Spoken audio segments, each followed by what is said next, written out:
Bonjour, bienvenue sur Crypto Ali. J'espère que vous allez bien. En ce 23 septembre. Je fais une deuxième vidéo parce qu'il y a beaucoup de contenu à couvrir. On y va. On commence immédiatement avec cette deuxième vidéo. Le prix du XRP n'a pas changé depuis tantôt, là, 30 cents 97. OK. On va passer ça assez vite parce que ça, c'est plus ou moins important de savoir ça. La heatmap, c'est dans le vert. Fiat League, 23 cents 25. On voit qu'il y a beaucoup d'échanges présentement, là. OK, 700 000 trades par minute. Alors, on commence avec quelque chose que les gens peuvent trouver ça plate, mais je trouve ça important d'en parler. Euh, c'est le décret exécutif 6102. Ça, c'est un décret qui a été signé le 5 avril 1933 par le président américain Franklin D. Roosevelt, qui interdit la thésaurisation de pièces d'or. J'ai mal dit, là, la thésaurisation de pièces d'or. Lingots d'or ou de certificats au sein de la zone continentale des États-Unis.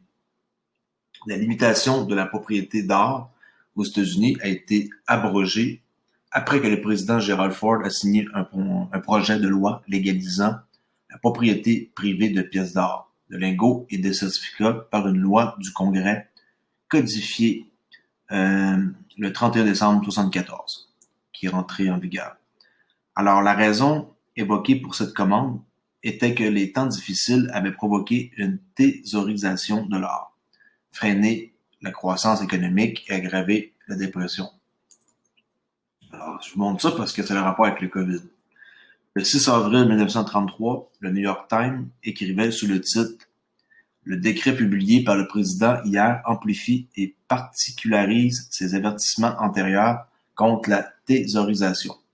Le 6 mars, profitant d'un statut de guerre qui n'avait pas abrogé, il a publié la programmation présidentielle 2039 qui interdisait la thésaurisation de pièces d'or ou d'argent, de lingots et de devises, sous peine de 10 000 $ ou 5 à 10 ans d'emprisonnement.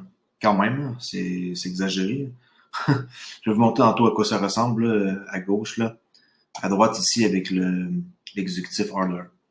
Les principales raisons derrière cet ordre étaient en fait de supprimer la contrainte sur la réserve fédérale qui l'empêchait d'augmenter la masse monétaire pendant la dépression.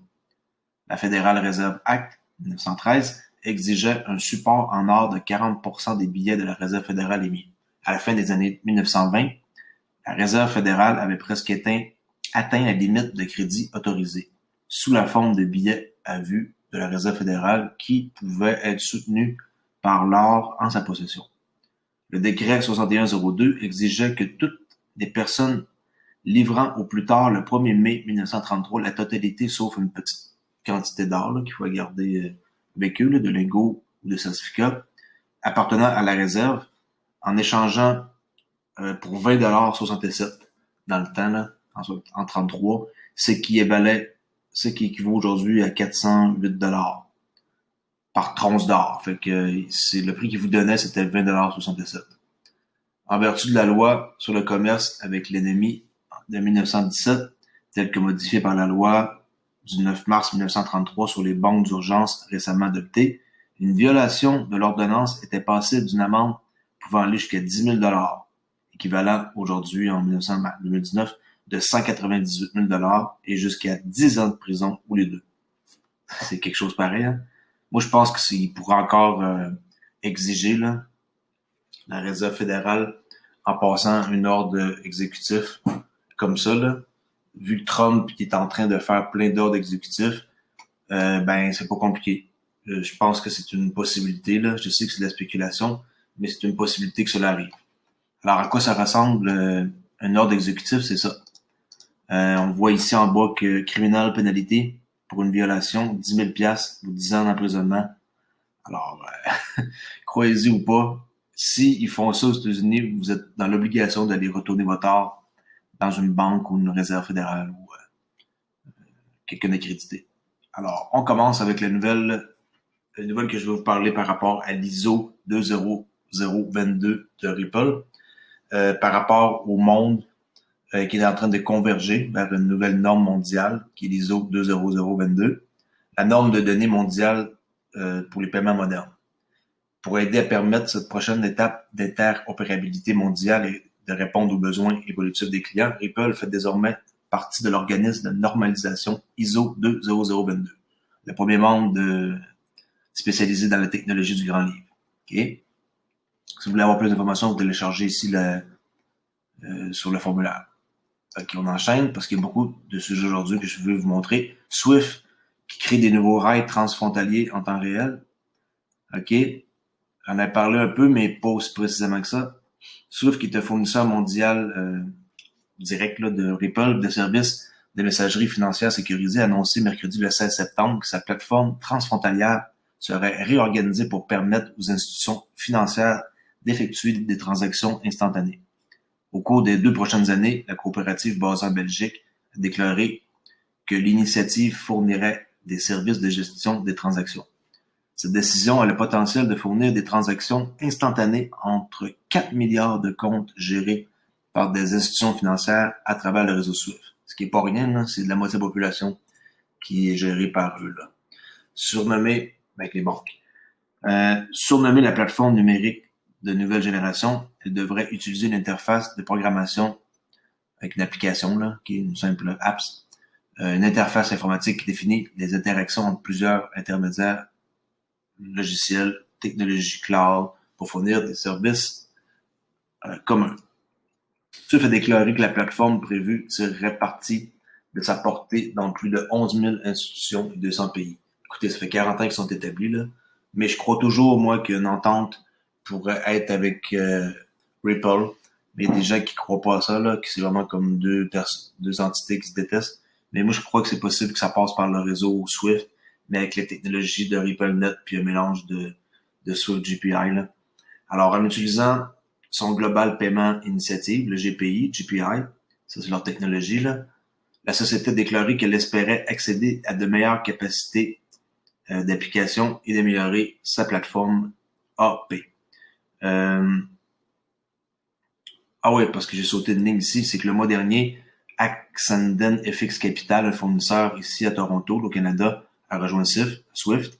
Alors eux, ils espèrent que ça va améliorer leur processus, là, parce qu'ils peuvent faire aussi des transactions en quelques secondes. Puis je l'ai pris ici, là, j'étais voir c'était qui, là, la société Ascendant FX. Ils font des paiements mondiaux simplifiés. Alors, c'est un fournisseur de solutions de paiement, là, comme plein d'autres, qui combine une technologie sur mesure avec un client dédié puis une intégration, comptable. OK. Ça, grosse nouvelle d'aujourd'hui. En quoi que Chris Larson, l'ancien PDG, là, c'est le chairman de Ripple, présentement, actuellement, qui a fait une transaction de 115 millions de dollars de XRP. Et oui, vous avez bien entendu, le 22 septembre, en date d'aujourd'hui, le populaire service de suivi de transactions cryptographiques Wells, alerte, là, qu'on peut voir sur Twitter, quand il y a des grosses transactions, eux, ils sont capables de les spotter, a tweeté à propos de l'ancien PDG de Ripple, Chris Larson, qui a transféré 499 millions de XRP, près de 116 millions de dollars au moment de la réaction. Après que beaucoup aient commenté et spéculé sur la destination des jetons, Larson a révélé qu'ils avaient été transférés de son portefeuille XRP au New York Digital Investment Group, le NYDIG. La société basée à Manhattan fournit aux investisseurs avertis une large gamme de différents services de cryptographie qui incluent la gestion d'actifs.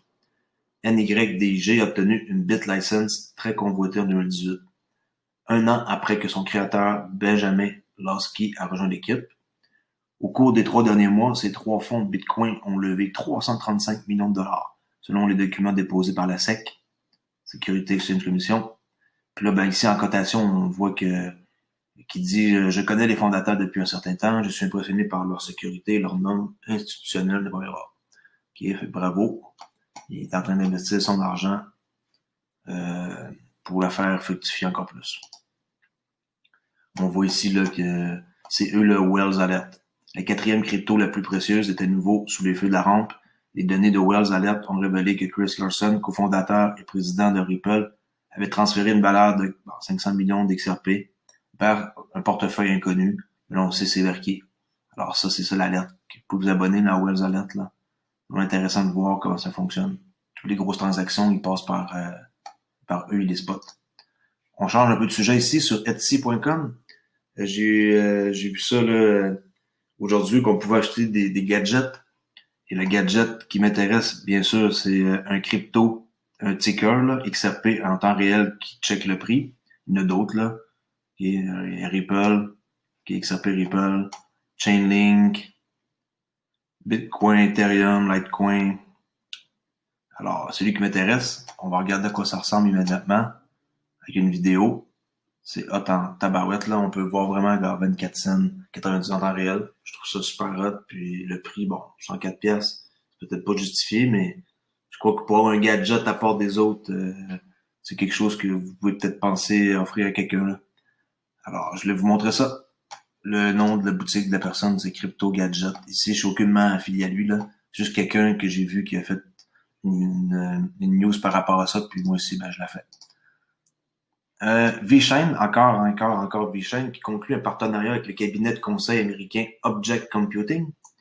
Dans le cadre d'un partenariat stratégique, la société américaine Object Computing, OCI, proposera à la VeChain Toolchain à ses clients. OCI construira des solutions à l'aide de Toolchain de VeChain et développera des contrats intelligents spécifiques. La société basée à Saint-Louis, aux États-Unis, a conclu un partenariat stratégique avec VeChain Foundation. Dans le cadre de ce partenariat, Object Computing travaillera avec VeChain pour soutenir les initiatives mondiales de chaînes d'approvisionnement en tant que fournisseur de solutions mondiales. Fondée en 1993, la société soutient actuellement les clients Fortune 500 dans divers secteurs, notamment les télécommunications, finances, santé, fabrication, défense. L'année dernière, l'entreprise a réalisé un chiffre d'affaires de 23 millions de dollars et compte actuellement 129 employés. Good. Encore du bon pour VeChain. On voit ici la compagnie, là, Object Computing. J'ai été voir là, c'est quoi qu'ils font. Alors ici, par exemple, traçabilité et transparence dans la chaîne d'approvisionnement, ça, c'est majeur. Moi, je veux vraiment savoir d'où est-ce que ma nourriture vient, là. Alors, utilisation de la blockchain pour tracer les aliments de la ferme à la fourchette, comme on dit, ce qui permet d'améliorer l'authenticité et la sécurité. En chiffres, 27 années en affaires, 98% fidélisation des clients, 75% de leur équipe, c'est des femmes, des personnes de couleur, je tiens à spécifier. 65% de leur équipe technique a plus de 15 ans d'expérience, 30% de leur équipe technique a plus de 15 ans d'ancienneté, puis 85% de leur leadership a été promu à l'intérieur. Au service de 230 clients dans le monde entier, dans 31 pays. Là, on voit toutes les compagnies qui sont ici, le Rio Tinto, Tells, Toshiba, US Air Force, ESPN. Alors, écoutez, là, c'est gros, là. OK. On continue avec un truc que je voulais vous montrer, la dette aux États-Unis en temps réel. Sur tout ça, j'ai déjà regardé au complet, là. Je comprends tout ce que je vois. Et moi, qu'est-ce que je veux vous montrer? C'est ça ici. Dollar to gold ratio. OK? Si vous détenez de l'or, selon qu'est-ce qu'on voit ici, en 1933, pour un once d'or, vous auriez eu 28,92 US. En date d'aujourd'hui, 30 134 $. Alors, est-ce que l'or, qui est présentement à 2000, je sais pas combien, je sais pas ouvert ma plateforme là, de trading, on va dire 2200 $ l'once l'or, est-ce que 30 000 $ l'once peut être possible? Moi, je crois que oui. Est-ce que c'est demain que ça va arriver? Non. Mais prochainement, prochaines années, prochains mois, on sait jamais. Mais on voit exactement ici sur le site l'ancien prix puis le prix actuel. Même affaire pour le silver. Moi, j'ai silver que je garde là, qui est dans un coffret de sûreté à quelque part.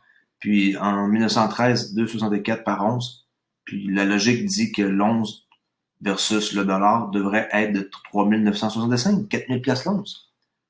Alors, pourquoi qu'il marque ça? Ça, ici, on peut tout le voir là, exactement qu'est-ce qui se passe. Je ne vais pas rentrer en détail, ça pourrait faire une vidéo complète. Mais en gros, US taxe revenus, okay, qu'est-ce que les revenus des États-Unis en temps réel, on voit qu'ils baissent. Okay? Si vous voyez ici, ça baisse, 151, ça baisse. Alors, les revenus en taxe baissent, mais le problème, c'est que la dette nationale augmente. Vous voyez, le chiffre a augmenté. Fait que la dette augmente, mais les revenus en taxes baissent. Alors, ça marche pas leur affaire, là. Alors, c'est épouvantable la dette qu'ils ont, là. Ils ont 1, 2, 3, 4, 5, 6, 7, 8, 9, ils ont 26 trilliards de dettes, là.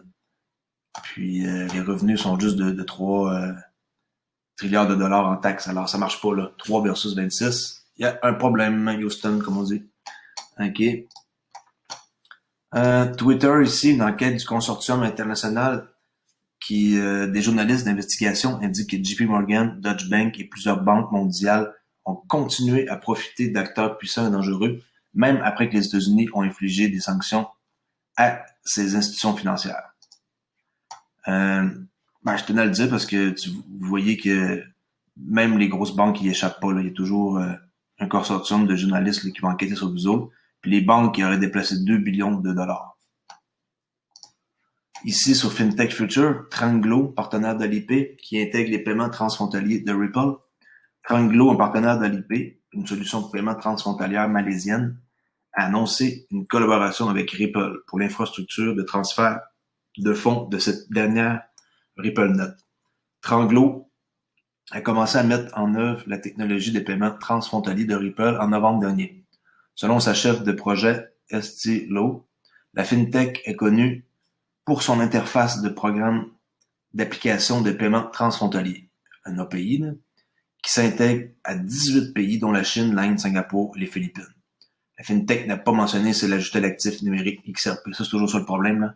Chaque fois qu'on lit un article, il n'y a personne qui dit qu'il ajoute l'actif XRP. Il se connecte sur le réseau, mais il l'utilise pas encore. Pourquoi? Parce que c'est pas réglementé. C'est tout simplement que ça. C'est aussi simple que ça. Il faut attendre la SEC, la Security Exchange Commission, pour qu'ils donnent le OK, en quoi que XRP ou certaines autres monnaies sont réglementées.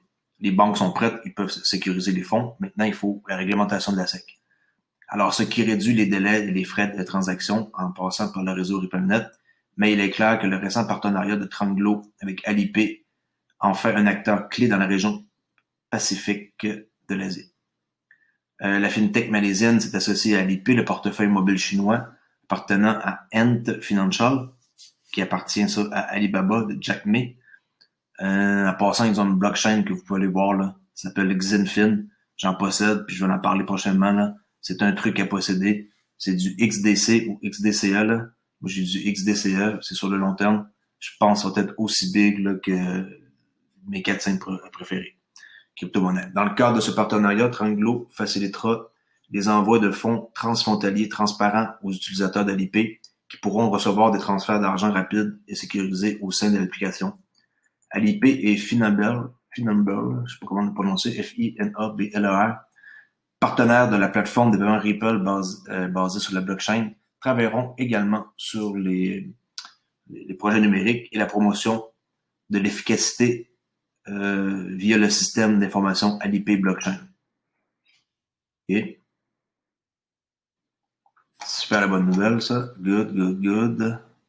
Même si c'est 24 janvier, écoutez, c'est des nouvelles importantes. Il faut les mentionner, okay? Alors, Tranglo, c'est ça ici. Il transforme des paiements globaux. OK, ça c'est le site. Ils ont processé 5 billions de dollars dans le monde entier. Alors, c'est pas rien, c'est gros. TransferWise, des clients, des gros joueurs. OK. Ici, je vais vous parler d'une calculatrice Omni. On va faire un exemple avec le XRP. Le XRP, présentement, sa valeur est de combien? 37,97. OK. 37,97.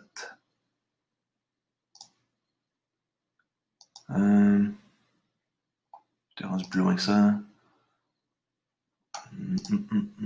OK. Ici. 30 cents, 90 cents, on va dire 31 cents. Alors, point 31. Le prix maximum que ça a monté XRP est de 4,21 $. Je me trompe pas, 4,21 $, le prix maximum que ça a déjà monté. OK. Alors, on va ajouter. J'ai de la misère à trouver ma fenêtre à chaque fois. OK, 4,21 $. Ce qui fait une augmentation de 1258%. OK, trouvez-moi une action ou un un truc à la bourse qui va vous donner 1258% de profit. Puis ça, c'est rien. Ça, c'est le prix actuel versus qu'est-ce que ça a déjà monté. Mais Cap 21, c'était une bulle en 2017-2018. C'était de la pure spéculation. Il n'y a personne qui, euh, qui pouvait prévoir ça. Tandis que maintenant, on peut prévoir que le prix il va augmenter puis qu'il va rester stable. Parce que c'est pas une bulle puis qu'il y a beaucoup de choses qui se sont passées depuis 3 ans. OK? Alors, c'était pour montrer qu'une calculatrice comme ça vous donne un aperçu que 1200% de profit en investissant aujourd'hui, ben, puis en attendant que ça devienne le plus haut, là, on appelle ça le higher high, là, le plus haut qui a déjà existé, chez XRP, ben, ça vous donne 1258% de profit. Alors, c'est pas un conseil financier, mais sérieusement, sachez-les entre les lignes. La FinCEN, qui des fichiers qu'on peut trouver là, avec la banque de New York Mellon, qui apparemment, eux, ils auraient traité 137 millions de dollars quand il y a eu la fraude là, avec OneCoin. Alors, l'une des plus anciennes banques américaines a transféré plus de 100 millions de dollars liés au système de crypto Ponzi OneCoin, selon une mine de documents divulgués. En 2017, la banque de New York Mellon a signalé un certain nombre de transactions avec la Financial Crime Enforcement Network, la FinCEN.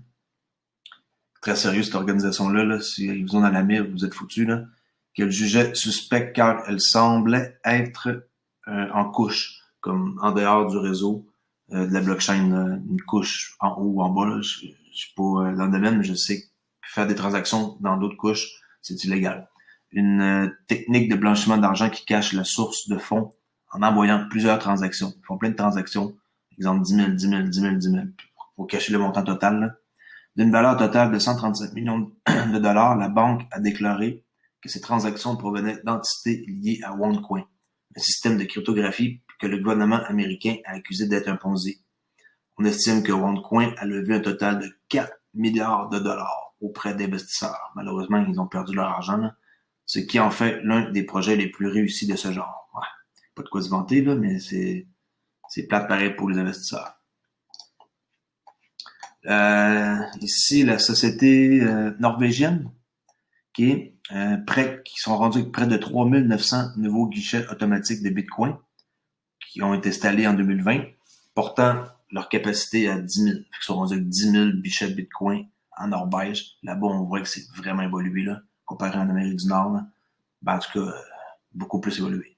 7567 machines ATM aux États-Unis. C'est pas rien. Okay, mais c'est moins qu'en Norvège. La Norvège, on s'entend que c'est minuscule là, comparé aux États-Unis. Et le Canada qui est lointaine avec 860 guichets automatiques. Puis tantôt, dans la vidéo précédente, vous avez vu qu'on peut en acheter chez Instacoin là, dans des guichets automatiques. OK. Bitflyer en Europe qui lance l'intégration PayPal. Ça, c'est selon moi, c'est la meilleure nouvelle de la journée. Là. Qu'est-ce que ça signifie? C'est que les utilisateurs vont pouvoir désormais déposer des fonds et acheter de la crypto-monnaie avec l'aide de leur compte PayPal. Wow. Je vous jure, là, je suis estomaqué à chaque jour. Le nombre de nouvelles cas avec la blockchain, puis tout ce qui se passe avec les nouveaux systèmes qui sont en train d'être intégrés.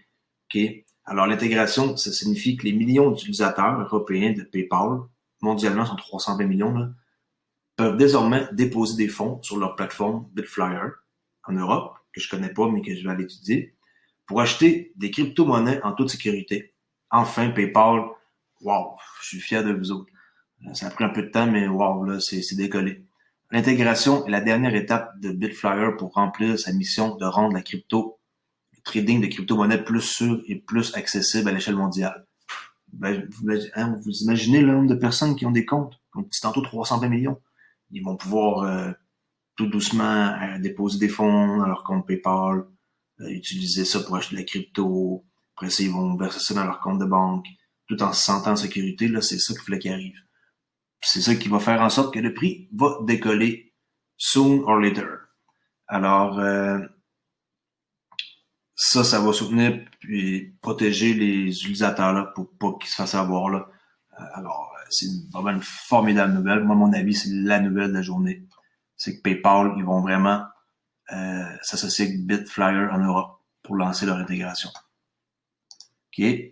NDAX devient la première bourse canadienne à prendre en charge le Spark, de Flare Network.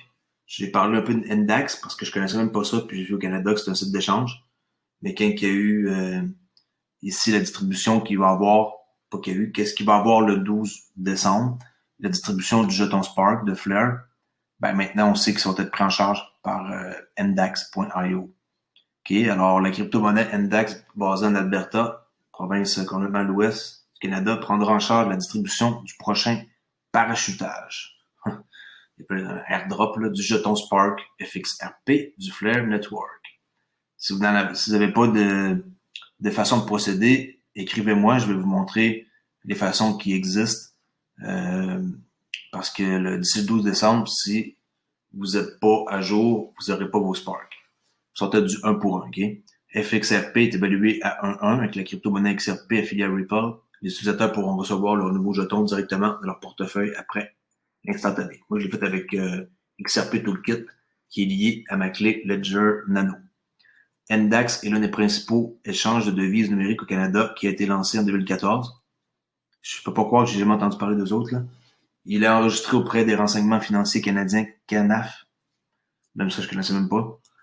En avril 2019, NDAX s'est associé à Ledger Vault pour fournir un niveau de sécurité plus élevé à ses utilisateurs à la suite de l'énorme controverse Quadriga CX là, qui a terni la réputation. Là, c'est une fraude, ça, de la crypto-monnaie. Mais de plus en plus, eux, ils n'existeront plus, les fraudes. Là, ils vont se faire tout tasser, mais qu'ils soient réglementés. Là. Alors, la même solution de gestion de patrimoine a également été adoptée par Uphold. C'est ma plateforme préférée, comme je l'ai dit, là, Uphold. C'est une autre plateforme majeure là, qui soutient aussi le Spark Token. Alors, plus tôt cette semaine, CoinSpot, l'une des plus anciennes bourses australiennes fondée en 2013, a également rejoint la liste des bourses. Alors, ils sont en train de toutes rejoindre le jeton Spark. Selon moi, là, ça va être l'événement de l'année pour faire décoller le Ripple XRP. Flare élargit constamment la liste des bourses et des fournisseurs de garde, mais qu'est-ce qui aussi, je trouve ça désolant, c'est que Binance et Coinbase n'ont pas encore accepté. Binance, je pense, une question de temps. Coinbase sont vraiment bornés, là. Je sais pas pourquoi ils attendent comme ça. Ils vont tous perdre leurs clients, puis ils vont tous mettre leur XRP ailleurs. Le Flare a annoncé que l'instantané de toutes les adresses XRP pourront réclamer leur jeton le 12 décembre, comme je mentionné tantôt. OK? On enchaîne, on continue. NDAX, ça ressemble à 100%, là, leur plateforme de trading. Ici, là c'est en jeton canadien, le XRP canadien, on le voit, le 31 cents, 77. Alors, OK, c'est clean, c'est super. Maintenant que je sais que je peux faire du trading là, je vais sûrement aussi ouvrir un compte. Et en parlant de compte, j'ai ouvert mon compte Kraken ce soir. Je suis super content. Leur service est impeccable. J'ai reçu courriel. J'ai répondu. En tout cas, wow, là, je suis impressionné. Je vais vous montrer à quoi ça ressemble tantôt. Là. Puis je suis déjà au niveau numéro 2 là, comme pour sécurité. Là. Alors, je peux faire des transactions de malade. Là. Ici, ça, c'est vraiment étrange. La nouvelle carte de crédit X1 de Visa, c'est vraiment étrange. Regardez ce que vous voyez ici, c'est quoi? On dirait que c'est XRP, le logo. Ben, tu sais, le X, là, comme ça, à l'envers, là. Alors ça a fait jaser pas mal, on va le voir, là. Ici, je l'ai mis en gros, là. Visa signature. Je sais pas si c'est ça, mais si c'est ça, en tout cas, c'est subtil en colique. Kraken, je vous montre. Je fais un refresh pour vous montrer que c'est mon compte. OK, Oli, mon compte. Sélectionner un compte, bon, on pouvait avoir un compte starter, un compte vérifié, OK, ou un compte pro. Pro, je n'ai pas l'utilité d'avoir ça, là, des 10 millions de transactions par jour. Alors, on va commencer avec dépôt et retrait de devises fiat, acheter, vendre, trader des devises fiat, limite de financement plus élevée, trading de futur. Mais trading de futur, je peux pas. Au Canada, parce que je vis au Québec, la seule place qu'on peut, c'est en Ontario. J'ai été voir sur le règlement. Qu'est-ce que je peux faire? Je peux faire des limites, je peux déposer quantité illimitée d'argent. OK, on voit ici le dépôt en devises fiat. Excusez-moi, des dépôts en crypto-monnaie, c'est limité. Des dépôts en devises fiat, je peux déposer 100 000 $ par jour. OK, en dollars canadiens, par exemple. Et mes retraits, ce qui est quand même pas mal gros, là, pareil, là. Retrait en devises fiat, 100 000 par jour que je peux retirer. Ou, en crypto-monnaie, je pourrais retirer 500 000 par jour. Alors, wow, j'ai eu besoin de fournir ma profession, pièce d'identité, genre passeport, justificatif à domicile. J'ai mis une facture de ma compagnie de téléphone mobile. Alors maintenant, je suis prêt à commencer à trader. J'ai juste à cliquer ici, puis ça va amener vers la plateforme. Et on voit que j'ai pas encore mis le fond, là. On va attendre. Fait que là, je suis vérifié. J'ai mis des clés de sécurité ici, là, avec une clé là, que personne ne peut accéder au site tant qu'ils n'ont pas une clé, tant qu'ils n'ont pas l'empreinte du pouce. En tout cas, c'est vraiment malade, là. Puis là, leur plateforme est vraiment clean, puis je trouve ça super bon. Alors, je voulais vous montrer ça. Le reste des nouvelles, c'est ça. Puis là, ici, on voit mon courriel. Compte Kraken vérifié pour le financement. Mes limites quotidiennes, 100 000 pièces par jour, 500 000 en dépôt, fiat. Puis, je suis super content là, qu'il m'ait répondu, puis que ça soit aussi efficace que ça. Alors, pour aujourd'hui, c'est tout. J'espère que vous êtes content que je fasse une deuxième vidéo. Je suis pas censé en faire deux par jour, mais là, j'ai beaucoup de retard. Là. Il se passe plein de trucs dans le domaine de la crypto. C'est une question de temps, guys, avant que tout soit adopté. Soyez patient, accumulez le plus possible d'XRP. Je suis pas un conseiller financier, mais accumulez le plus d'XRP. Vous serez pas déçus un jour. Je suis persuadé que ça va changer la vie de plusieurs personnes. Alors, mon nom est Crypto Ali. J'espère que vous avez apprécié mes vidéos et je vous dis à la prochaine.